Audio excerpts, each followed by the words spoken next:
ប្រភេទបង្គោលរបស់ brand LD ដែលជាប្រភេទប្រើថ្មចាថ្ងៃនេះខ្ញុំមក review ជូនបងចំពោះ LD ដែលប្រើថ្មដែលមាន model LD 1E Figo ចាសម្រាប់ model នេះដែរគឺមានកម្លាំងរហូតដល់800 វ៉ាត់ចំពោះ subwoofer គឺទំហំឧបឡូ2ទឹកចាហើយជាប្រភេទប្រើថ្មចំពោះគីឡូគឺមកល្មមបងអាចយកទៅតាមខ្លួនបានគឺត្រឹមតែ12គីឡូ79ខាំតែប៉ុណ្ណោះចាហើយសម្រាប់ SPL រត់សម្លេងរហូតដល់120 dB អញ្ចឹងបងត្រូវការជាមួយនឹងប្រភេទប្រើថ្មអាចជ្រើសរើសជាមួយនឹង LD 1E Figo នេះបានហើយសម្រាប់ run input គឺយើងមាន run input in input out អូយោចូលបងចង់លេងហ្គីតាអីក៏បានដែរចង់តទៅ subwoofer ឬ speaker ផ្សេងបានចំពោះ microphone គឺយើងប្រើជាមួយនឹង microphone PS2 គឺជាប្រភេទ microphone ដែលមាន echo ប្រើប្រាស់ថ្មពិលងាយស្រួលនៅក្នុងការប្រើប្រាស់មិនថានៅផ្ទះឬមួយក៏សម្រាប់ការដើរលេងតម្លៃមកចាយត្រឹមតែ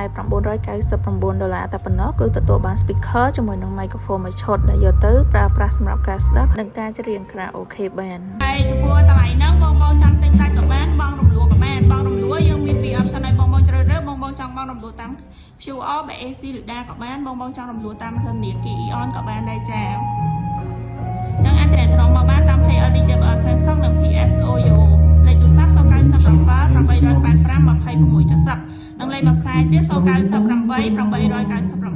693ចាចឹងស្លេកប្រភេទនេះគឺចេញមកអីក៏ច្បាស់មែនតើស្លេកបងចង់ស្ដាប់នេះដងក៏បានដែរដងក៏បាននេះយើងបានទៅទូក៏ឃើញស្អាតមែនតើហើយបងចង់ប្រើបង្គោល3ដូចខ្ញុំដាក់ចេះក៏បានឬមួយបងប្រើតំតែ2បង្គោលទេបានថាយើងប្រើប្រាស់បង្គោលថ្មនេះជាមួយ subwoofer ហើយដកកណ្ដាលនេះចេញប្រើជាមួយនឹងដងអីគឺមាននៅបង្គោលខាងលើនេះនឹកអូនពេកតែបង្គោលដែលមានឡើងលឿនទៀត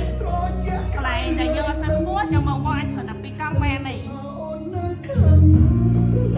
មិនលើកលែងឡាមនុស្សខូចអ្នកនេះចែកដួងកំហុសបងចង់បកក្រោយតែត្រូវការពេលវេលា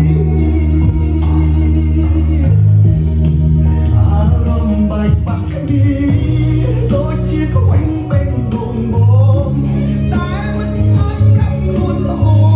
បានត្រឹមតែក៏អត់ถึงដែរ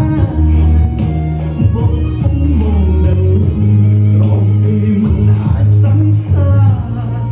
រូបអូនលែងត្រូវការបងអាចក៏បាននិយមពេ